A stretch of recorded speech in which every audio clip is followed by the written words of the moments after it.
251-342-8917. That's 251-342-8917.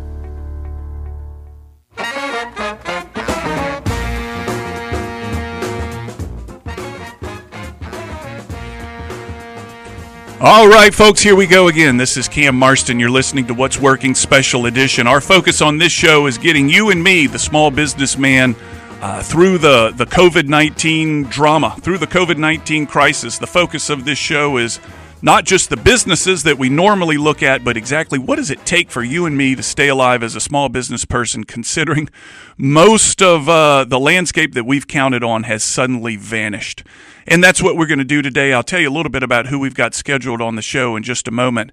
But I want to give you a little bit of an update on things as I see them. I'm only one person, but things that I see them since last Tuesday. If you heard last Tuesday's show, you undoubtedly noted the amount of dread and fear in my voice. It's still there. I've done a good job masking it. I'm practicing in the mirror, trying to mask that fear in my voice. But I do want to report that I've seen a few bubbles of activity in my own business, and I hope you've sensed the same thing in your own business.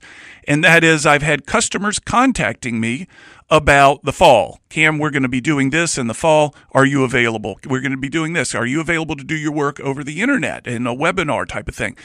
And it wasn't until late last week that I began to sense a little bit of hope and optimism. People got over the triage, let's say. They had put a bandage on the wound and they began looking into the future. And I'm hoping you're experiencing the same thing. One of the things that I'm going to add to the show as we continue to refine it a little bit is a summary at the end of the show of what I think are the most salient points made by the guests.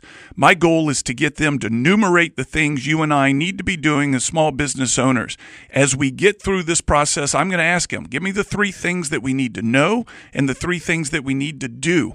So if you're one of my upcoming guests today or on Thursday, know that I'm going to ask you to enumerate a list of things to do, and perhaps you should start scratching that out on a piece of paper as we're talking about it right now.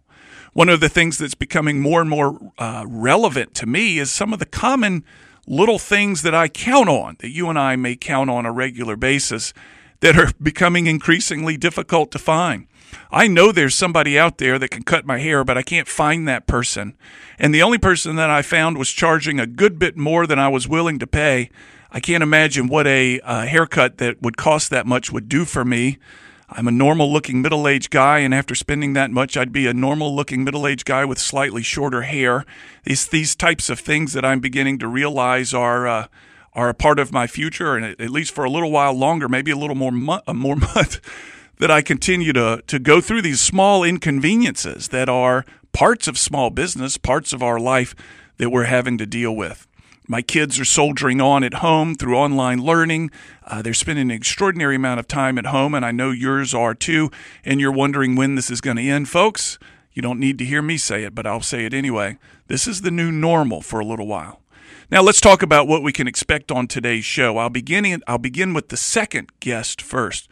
One of the most common questions I've received from listeners when I ask, what are the questions I can answer for you, is, can I be sued as an employer if an employee makes the accusation that they caught this virus at work, that I was not being diligent in keeping my workplace clean, and they make the accusation that they caught it at work? Though there's no way to prove it, the cost of defending myself is extraordinary in such a case. Second part of the show, I'm going to have Matt Greene on the line. Matt's going to tell us a little bit about this from his point of view. Matt is an attorney here in town, well-versed in many different aspects of the law, and is going to give us his point of view on this. I'll go ahead and tell you a brief summary of what he and I have discussed. He doesn't think it holds water, but there are some things that you need to do in order to prepare. The first guest after the break is going to be Lewis Advertising, Lewis Communication. They have a genius campaign going on out there right now that I'm a big fan of. They're going to tell you a little bit more about that. But the focus of my conversation with Lewis Communication is going to be, what are the opportunities in advertisement right now? If I have an ad budget, how should I be thinking about it right now, considering what's going on in the marketplace? Is there cheap advertisement to be had? Is there a new way to think think about my ad budget? And I'm going to get them to talk about this Act Contagious campaign, which I've seen on their Instagram stuff. Really, really very interesting stuff. Folks, if you want to connect with us, find us on Instagram, What's Working with Cam Marston. Also find us on Facebook. You can see what we got going on out there and what we'll have on shows in the future. After break, we'll have Lewis Advertisement, R.T. Herwig, and Jennifer Dira on What's Working. We'll be back after these breaks.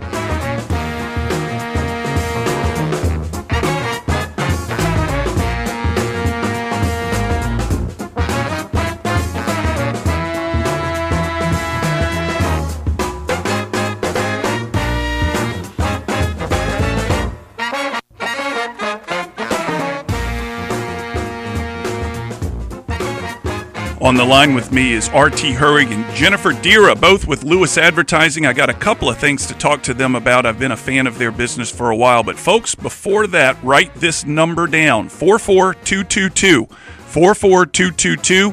Text What's Working to 44222 at the end of the hour, or maybe later this afternoon, and I'm going to send you this bulleted list we're creating throughout the show. It'll be supplemented by some things from Lewis Advertising, as well as perhaps Matt Greene when we get him on the line. Let's talk to R.T. and Jennifer about ad budgets in times of crisis. R.T., Jennifer, thank you so much for your time. Welcome to What's Working. Thank you. Thanks for having us. So I want to begin with this brilliant campaign that I saw on Instagram, hashtag Act Contagious. Tell me a little bit about that before I get into the questions about ad budgets in times of crisis.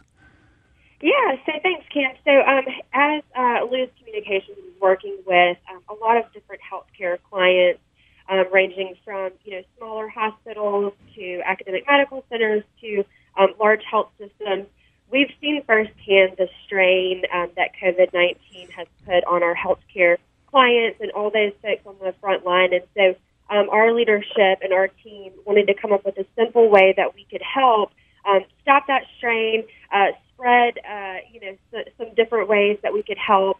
And so the idea of Act Contagious was developed, and it came from hearing from one of our nation's healthcare officials say, if you act contagious, you won't be contagious. So in other words, if you act as if you already have COVID-19, you'll help keep from spreading it.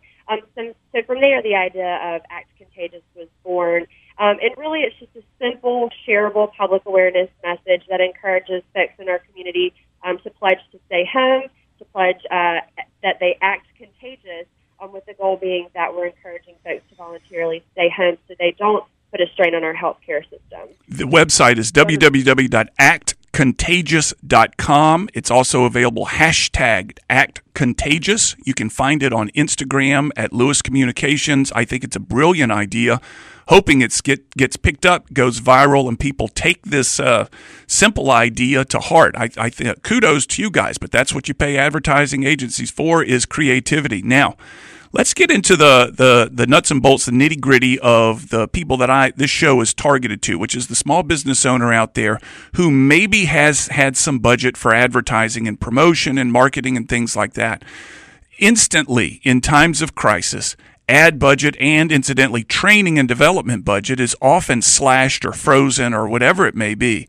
Tell me how a small business should think about advertising dollars in times of crisis. Is there an opportunity to do something with it that's normally not available? Tell me your philosophy on this. Yeah, so I think that you can break it down into three different areas, Cam, and we've been talking a lot about this, not just with small businesses, but, clients and businesses of all sizes.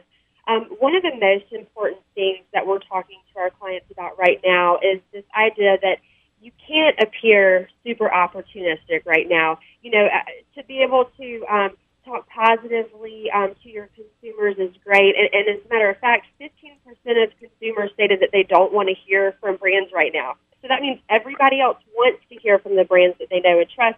But that doesn't mean that you should be opportunistic. You should try to sell. Right now, what we're telling folks is that brands should continue to advertise during this time, but instead of focusing on sales, they should focusing on building and reinforcing relationships with their customers right now. So one of the things that I've seen in my inbox, to the point of ad nauseum, is clients or brands, let's use your term, brands that I haven't done business with in 10 years, sending me an email saying, "We're here for you. Well, you hadn't been here for me for 10 years. I've forgotten who you are. And your sincere approach to me is just striking me wrong. It's like water in my face. It feels opportunistic. What are your comments on that? Yeah, I think that, there's a fine line right there because you do have to keep your consumers aware of how your business is changing, whether it be your operating hours, the way in which you're doing business. Are you open or closed? Are you having to shift? So I think that there's an important fine line between communicating what's important to folks and making sure they're staying up to date and just in their face saying, I'm here for you, when really that's just so disingenuous. And it's just, like you said, and like I said, opportunistic with this virus right now. So I think you really have to just toe the line really carefully with that. Anybody there? Yeah, we're good. We're online. All right. Yeah, can you hear us? Oh, I got you. We had a little glitch. Everything's back. So you were saying don't appear too opportunistic. If you would finish that thought, I'm not sure everybody got the end of it. Oh, sorry about that. Yeah, I was saying you really have to toe the line between feeling opportunistic and taking advantage of what's going on right now in our culture and our communities, and really just relaying information that's important to people, things that they need to know that's relevant to them, whether it's your operating hours or what you're doing to make sure that they're staying safe as they're doing business with you, things that are not opportunistic, but those things that are really informative and that people are looking for to make sure that they feel comfortable doing business with you. Is it a time to explore new creativity? Is it a time to become something different as a business or a brand? Or my suspicion is you're going to say, no, you go back to what's worked. People need familiarity and predictability right now. Yeah, I think that's a great question. So there's kind of two parts to that answer. The first is I don't think now is the time to try to go and reposition yourself in the market. A lot of what we're telling folks is, this is short term. We don't know how long it's going to last, but it is short term, and it's going to affect a lot of things. We all recognize that. But you still have to think long term and where you want to be in the long term. What is your strategy, even beyond COVID-19 and this pandemic that we're in? So I think it's kind of twofold. One, are there ways that you can shift your business and your business model, your strategy now to literally service folks where they are? So actually changing how you do business to make sure that you're still relevant right now. But when it comes to your brand and who you are and your position, I think consistency is really important, as you mentioned, Kim, and making sure that you're still that, familiar presence in your community, especially as a small business. It still remains really important right now. So some of the guests that we've had last week talked about crisis preparedness and how to think through the preparation of your business going through a crisis.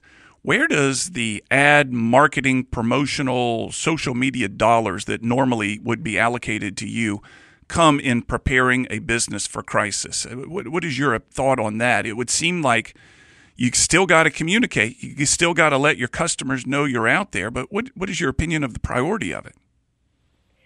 Yeah, that's a great question.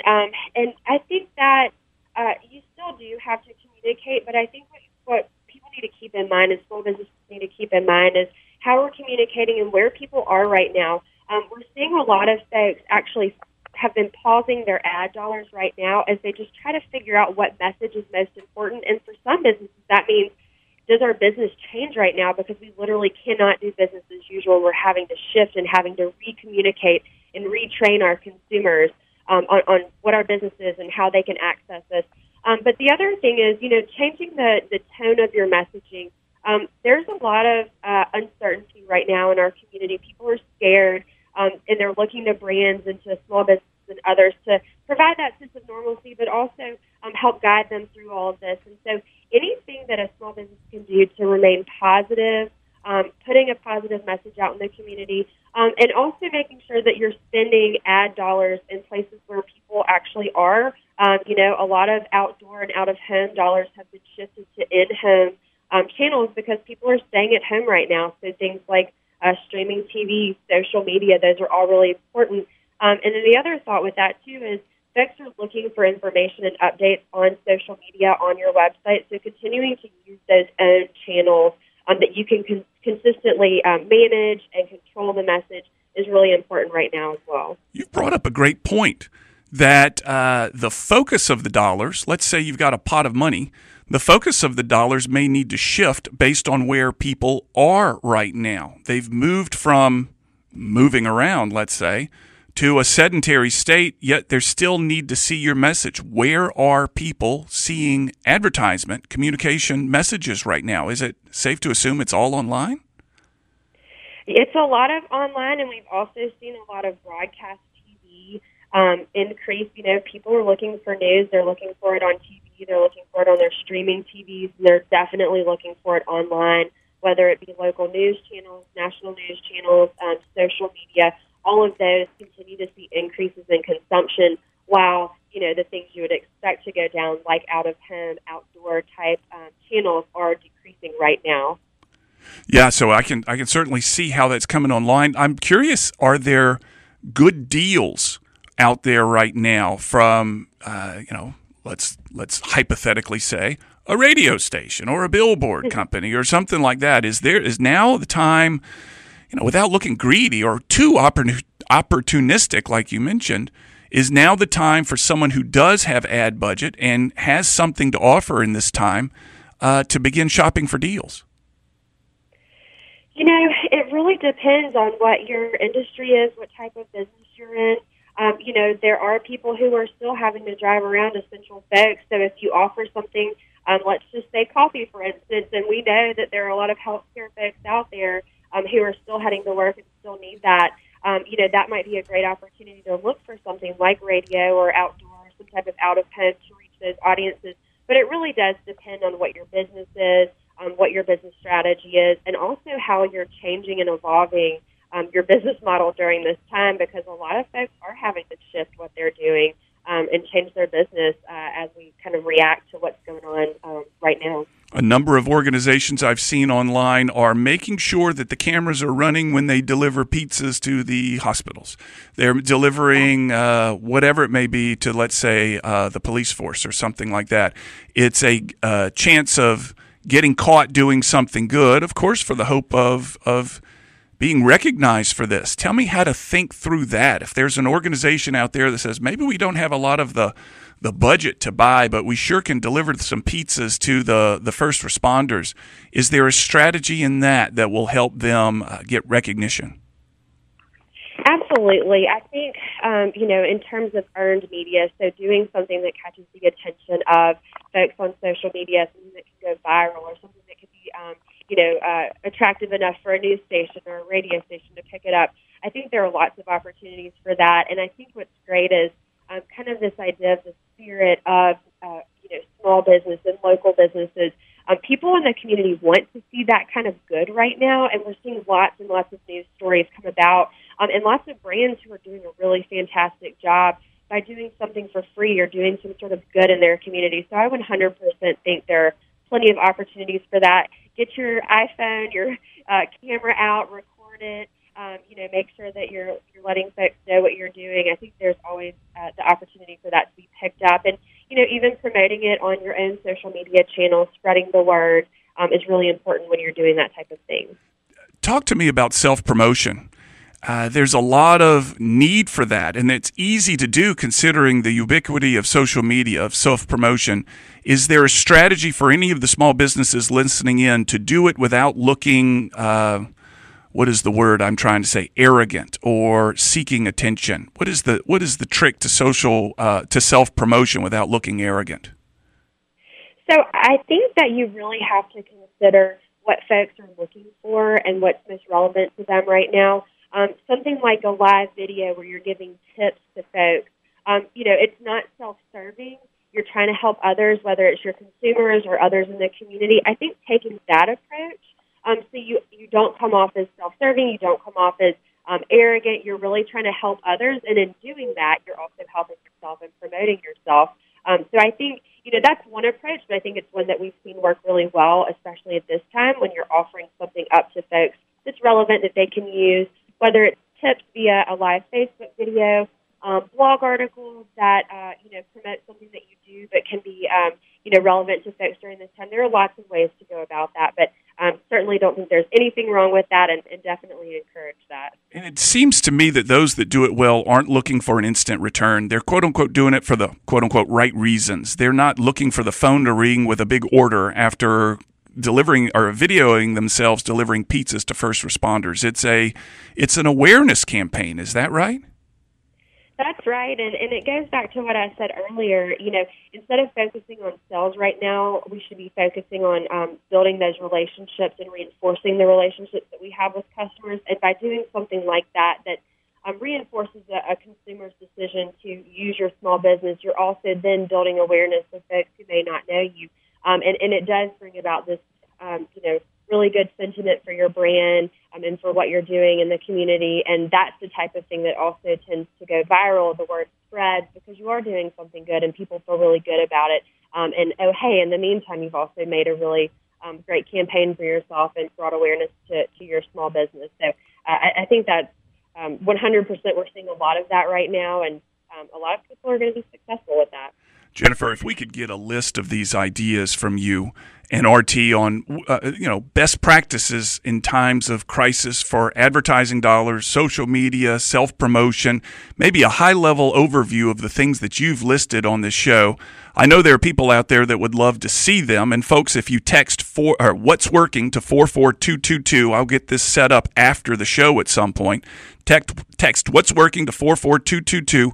We'll send you this list of ideas for you to consider how to apply it to your own workplace and, help yourself. It's a time of opportunity. That's the way that we got to think of this. Jennifer, RT, thank you so much for your time. You've been very helpful. Appreciate it. Thank you. We appreciate it. All right. We'll be back after this break. We're going to have Matt Greene on talking about the legal side of the COVID-19 in the workplace and how to prevent yourself from getting in trouble or whatever may come of that. You're listening to What's Working. I'm Cam Marston. We'll be right back.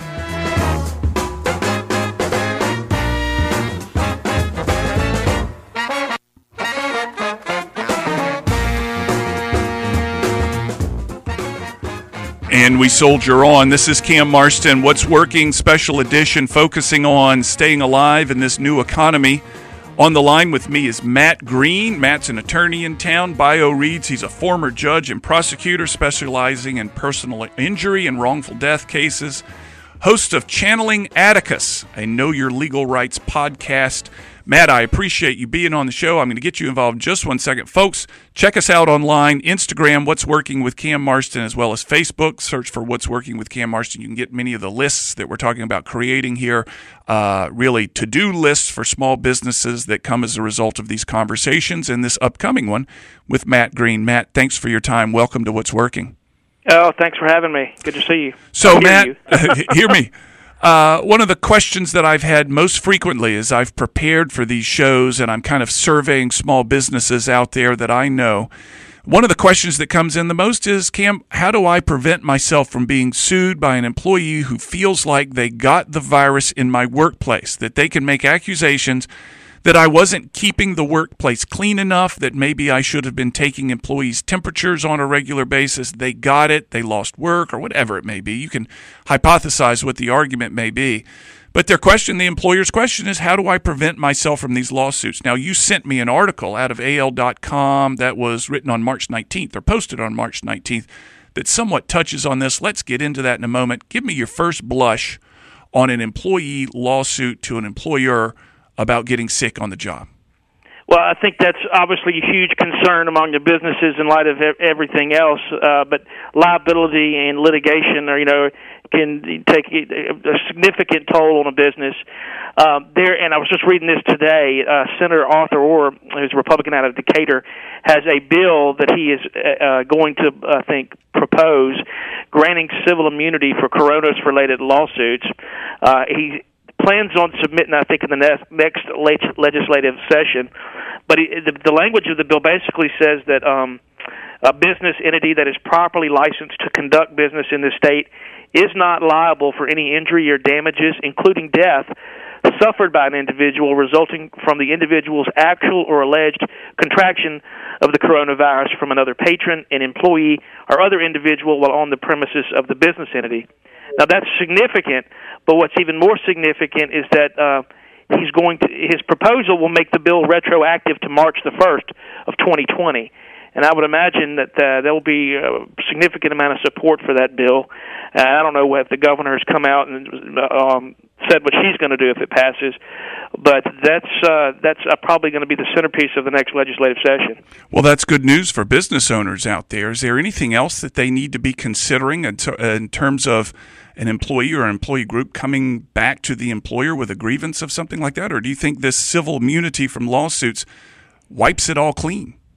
Yes, immunity is exactly that. I mean, if they will be immune from any type of litigation. I mean, you may not even get to engage in what's very expensive is what they call the discovery process, which can often consume a lot of time and resources of a company. But a lot of times too, the worker could possibly make a potential claim for workers' compensation if they were injured. It was on the job, and the injured being the contraction of the coronavirus. But I've been reading a lot of lawyers that specialize in comp that are saying that it's going to be a very tenuous argument for employees to allege that they contracted the virus while at work. It's almost speculative because of the 14. They're saying up to 14 days you may have this before you show any signs of symptoms. Now, it may be easier for first responders and those in the healthcare industry that have a more, direct contact with the disease to prove a work-related occupational disease contraction of it. But for the average worker, I think it would be very difficult to make a comp claim. And then even if they do, you still may have to, if Senator Orr's bill passes, you may have to deal with complete immunity altogether. So let's talk about the point of view of the employer now, and let's assume this bill goes through, and the employer recognizes that they've got the immunity. Great word, perfect fitting for it, immunity. It doesn't mean they can act negligent from this point forward. They can't just kind of walk through their workplace and say, "Yeah, I'm clean. There's nothing you can do. We're taking all the hand sanitizer and selling it on Amazon. We're throwing all the soap away. We're back to the old days." Tell me the employer's point of view, or what you would advise their point of view, their frame of mind being, even if this lawsuit goes through, or not this lawsuit, this immunity goes through. First of all, follow the law.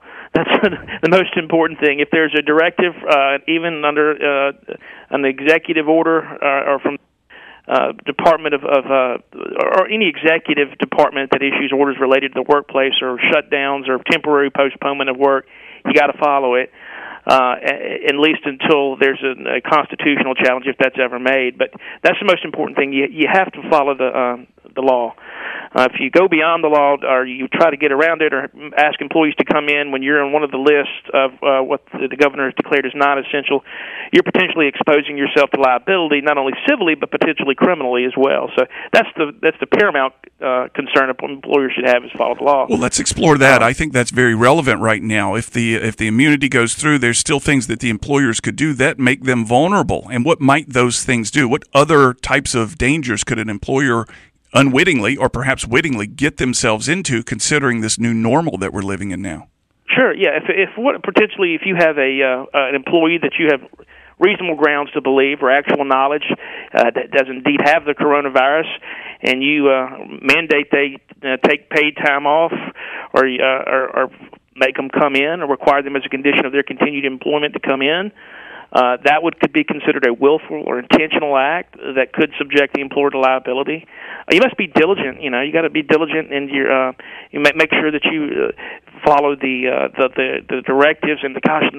We have so many of these confusing directives at times, and it's just a very fluid situation because for a while we were taking directives from the Mobile County Board of Health, and then all of a sudden then the governor steps in.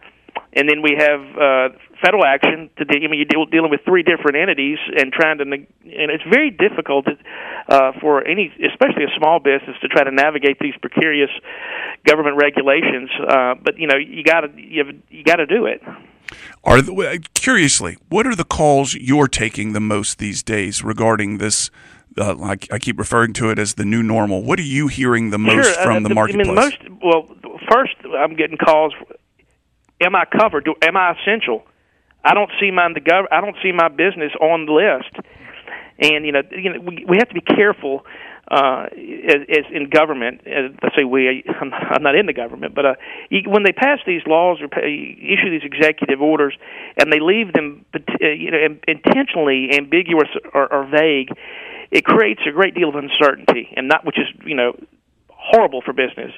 So when they call and they don't know, that leaves them. Well, I'm going to just err on the side of caution and shut down. And that's not how the rule of law should work. The rule of law should have a notice of what exactly is being prescribed and the length of that, and if it's reasonable, and that sort of thing. And, the governor had to issue a clarification of the order. So just because, and then the mayor came out, if you remember, Friday, and he said, well, if your particular business is not specifically on the governor's list, report to work. So you had all these different views of what was going on, and it created great uncertainty, which is part of the problem. So that was one of the big calls I got Friday. Was from a retailer asking, do I have to shut down? And then secondly, there seems to be a great deal of uncertainty as to whether a business could make a claim for loss of income under their insurance policy based on this disaster. And there's some loss of use language in some insurance businesses that have insurance. And I think Bill Allen was on the NBC affiliate this morning talking about that. And he was urging business owners, check your insurance and don't just take other people's word that you're not going to be covered under this provision. Have a lawyer look over the language of the insurance to see if in fact that you just loss of business, this lost income would be a covered loss under a potential policy you may have in effect. So those are the two main areas I've seen recently, but they're subject to change.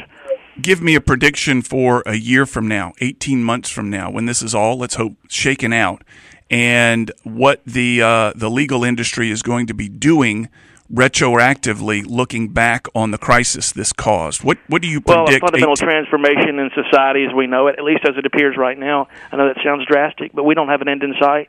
We're talking about social distancing, corona checkpoints, curfews, postponing court, remote working, emergency powers in effect. The end game keeps getting pushed out further and further and further. $2.2 trillion of government intervention in the marketplace, and taking, it's just how far is this going to go? I mean, how long can businesses, especially small businesses, survive this? And that's what concerns me. Yeah. Well, what is your prediction? And I'm not trying to be doom and gloom, but I mean, in the last 30 days, civil society as we know it has been fundamentally altered. And do you predict it coming back? We're way off the topic that I put you on the show for, but do you predict it coming back? I know you asked me what my prediction was. It's hard to say right now in this climate. I mean, right now we just keep getting further and further and further out. Well, with no end in sight. I mean, we have a tentative ending, but it seems to be further and further and further. And I don't know how, I see all my small business owner friends downtown, especially the restaurateurs down here that have been down here for a long time. I mean, on our podcast yesterday, the Channeling Atticus podcast, we talked about 219, Todd Henson. He's been around for 20-something years, used to own La Pizzeria, and he's finally had to shut down. I don't know if it's permanent or not, but when you see, long-term guys like this are really vested in the downtown area folding up, it causes great concern. How are you spending your days right now? Well, limited contact, obviously. It's just my paralegal and I. But I'm trying to keep up with clients, checking on them, because a lot of my clients are, paycheck to paycheck. They're concerned about the future as well. And one of the things we have to be worried about from not only the virus perspective, but what is going to be left when we have millions of Americans unemployed with no health insurance? I think that's a public health crisis as well, and that's almost taboo to talk about. But that's would be remiss if we didn't. Are you taking action to get any of this? Maybe now's too soon, but do you intend to take action to solve any of this or put a patch on it? Well, in times of emergency situations, the state of Alabama, or the states in our federal system, have a large degree of autonomy, and with respect to regulating public safety and public health. Those are called, generally referred to as the police powers of a state, that are generally unmolested by the federal government unless they infringe on the Commerce Clause or something like that. Or what we call, there is a fundamental right to interstate travel for individuals that's being, as you know, infringed upon right now in the name of public safety. As we saw over the weekend along the Florida-Alabama line, they were shutting down interstate traffic to residents from New York State, I believe, and Louisiana. But they are letting commercial traffic through, which I think is good.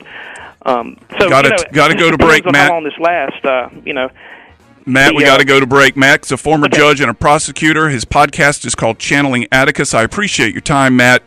Good stuff. I got a list of ideas that I'll summarize when we come back from break. You're listening to What's Working. I'm Cam Marston. We'll be right back.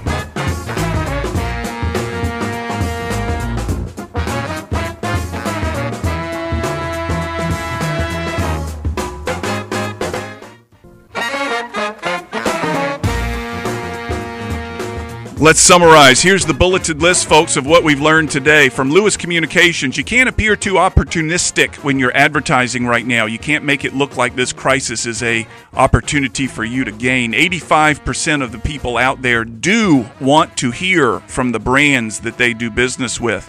You need to continue to advertise and build relationships. Relationships are vulnerable right now. You need to be out there and build your relationships and remain positive. Spend money where people are is the last one. They may have moved. They're certainly moved. They're in new places. So spend your advertising dollars where they are. Matt Greene told us that civil immunity from the lawsuits will make companies not liable retroactive through March 1st, 2020, if it goes through. If it goes through. It is not through yet. He also suggests you simply follow the law, keep up with the law. The rules are changing, and be diligent about the rules on a regular basis. When we began the show, I promised that I would finish each show in this time of dire need with some positive stuff. Those of you out there that have been around this town for a while may remember the name Chuck Thuss. Chuck is on the line with me right now and has been a great friend of mine for a long time. I go to him when I'm in need for a boost. I consider him a great guy, but he was in the goal of the Mobile Mystics for the longest time. He's born and raised in Canada. When he finished his hockey career, he liked Mobile so much he came back to make his home here. His kids and my kids are friends. His wife and my wife are friends. Chuck, thank you for your time. Welcome to What's Working. Cam, I really appreciate it, and thank you very much for the kind words. Yeah, Chuck is now working with athletes as well as many other things and helping them, kind of get themselves together, the remarkable stresses that are on athletes. And I've asked him to send us off on a positive note. Chuck, what you got for us today, my man? I appreciate it, Cam, and yeah, it's, everybody looks at these athletes like they've got the world by the tail, and financially most of them do, but behind the scenes, a lot of them, they really don't. And I spend a lot of my days working with these guys, the men and women, to just show up as the best version of themselves that they can be. And that's not only for athletes, but it's for you and I.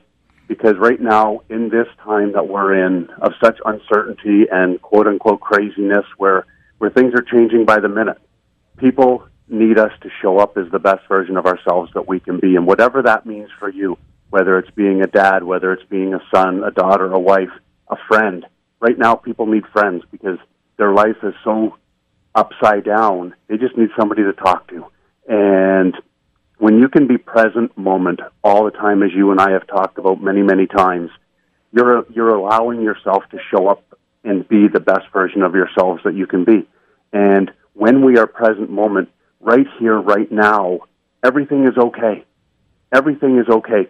But when we start to let our mind wander in 2 days, 3 days, how long will this pandemic last? All of a sudden, the world becomes a little bit more anxious. And I encourage everybody to just stay present moment, right here, right now, where your feet are. Because if we're right here, right now, we can handle this right here, what's in front of us. And just take it one step at a time, put one foot in front of the other, and everything's going to be okay. I promise you. But as soon as we start to let our mind wander and we get too far ahead of ourselves, that's kind of when things kind of get a little chaotic. Bring yourself back, center yourself, and a lot of times that means just sit quietly in a chair as well and just breathe. Just breathe and be present moment. And when you do that, you'll find that you bring peace to yourself and to those around you.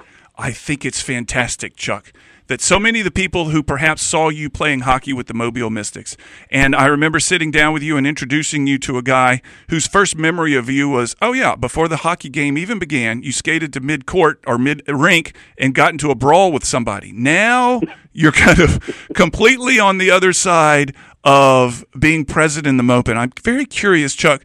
Many of the athletes that you're working with are on the threshold of greatness in professional careers, and they have to be a little bit stymied, a little bit shocked that this investment in time and energy and lifestyle has perhaps been put on pause for them. And that's not unique to the athletes. There's a lot of folks out there that are dealing with that right now. Tell me what you're saying to the athletes and how it would apply to you and me. Is it the same message? It really is, Cam, because they are, a lot of the stuff that they're dealing with is the life stuff. It's the mental, right? Physically, they're fine. You and I are both fine physically. It's mentally that we get caught up in the news, in what's happening, what's going on. And so what I would encourage the people to do, and I encourage my athletes to do this, take 5 to 10 minutes first thing in the morning, and you can get on YouTube, and you can, I always say Google on YouTube, and I know that's kind of a funny way to say it, but Google on YouTube some morning meditations. Start your day off on a very calm note, a very relaxing note, and that's going to allow you to stay present, stay in the moment, and just take it one step at a time. The other thing I like to do is get immersed in a really good book, because books have a tendency to take us somewhere else, away from the chaos, away from the craziness. And if I can encourage a lot of people to do one thing, try not to spend too much time in front of the TV watching the news. I'm not a guy that's against it. I just think if we watch too much of it, it allows us to become what they're saying and become what's being put out there. And while we can be aware of it and live according to it, we don't have to become it.